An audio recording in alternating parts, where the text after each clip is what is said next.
पाठ 9 लखनवी अंदाज। पाठ की रूपरेखा। लेखक ने उस समांति वर्ग की बनावटी जीवन शैली पर कटाक्ष किया है जो वास्तविकता से बेखबर कृत्रिम जीवन जीने में विश्वास करता है। ऐसा वर्ग सामान्य जीवन से कोसों दूर रहते हुए स्वयं को विशिष्ट श्रेणी का सदस्य मानता है। ऐसा नहीं है कि आज समाज में समांति वर्ग या उस मानसिकता के व्यक्ति नहीं हैं, वे तो हर काल में रहते आए हैं। आज के समय में भी इस परजीवी संस्कृति समांति वर्ग की बनावटी शैली के वाहकों को समाज में देखा जा सकता है। प्रस्तुत व्यंग्य इस बात को प्रमाणित करने के लिए लिखा गया है कि बिना किसी विचार के कहानी नहीं लिखी जा सकती, लेकिन इसे आवश्यक ही एक स्वतंत्र एवं मौलिक रचना के रूप में पढ़ा जा सकता है। पाठ का सार। सेकंड क्लास का टिकट लेने का उद्देश्य।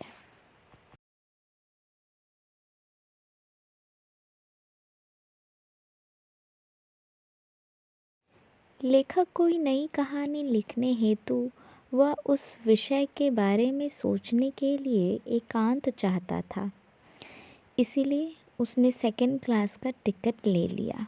साथ ही उसकी इच्छा यह भी थी कि वह रेल की खिड़की से मार्ग में आने वाले प्राकृतिक दृश्य को देखकर कुछ सोच सके।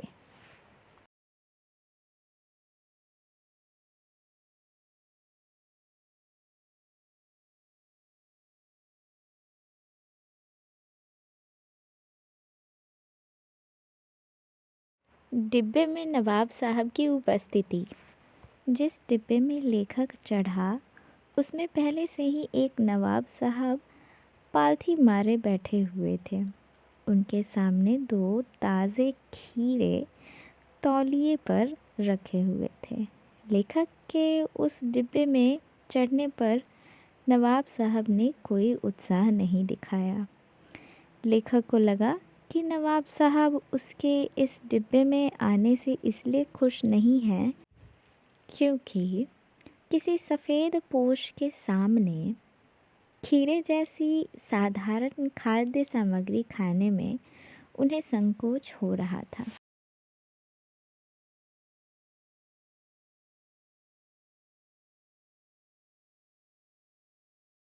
लेखक, नवाब साहब और खीरा। जब बहुत देर हो गई तो नवाब साहब को लगा कि वह खीरे किस प्रकार खाएं। तब हार कर उन्होंने लेखक को खीरा खाने का निमंत्रण दिया, जिसे लेखक ने धन्यवाद सहित ठुकरा दिया। लेखक द्वारा खीरा खाने के लिए मना करने पर नवाब साहब ने खीरों के नीचे रखे हुए तौलियों को झाड़कर सामने बिछाया।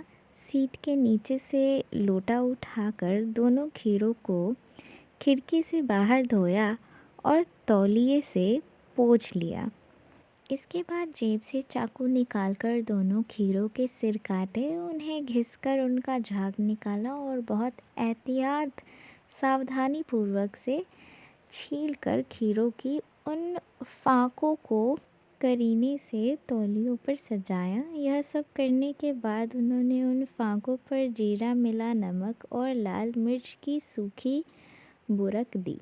यह सब देखकर लेखक एवं नवाब साहब दोनों के मुंह में पानी आ रहा था।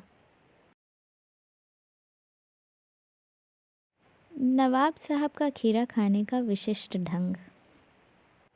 यह सब करने के बाद नवाब साहब ने एक बार फिर से लेखक को खीरा खाने का निमंत्रण दिया।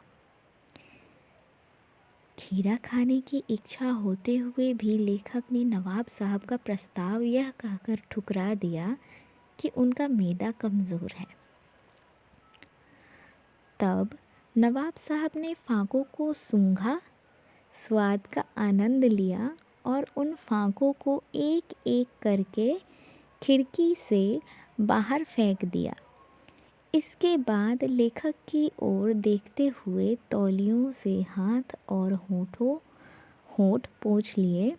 लेखक को लगा जैसे वह उससे कह रहे हैं कि यह है खानदानी रईसों का तरीका, इसके बाद लेखक को नवाब साहब के मुंह से भरे पेट की ऊंची डकार का स्वर भी सुनाई दिया।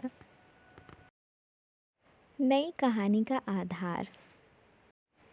यह सब देखकर लेखक सोचने लगे कि जब खीरे की सुगंध और स्वाद की कल्पना मात्र से पेट भर जाने की डकार आ सकती है, तो बिना विचार घटना और पात्रों के लेखक की इच्छा मात्र से नई कहानी क्यों नहीं बन सकती।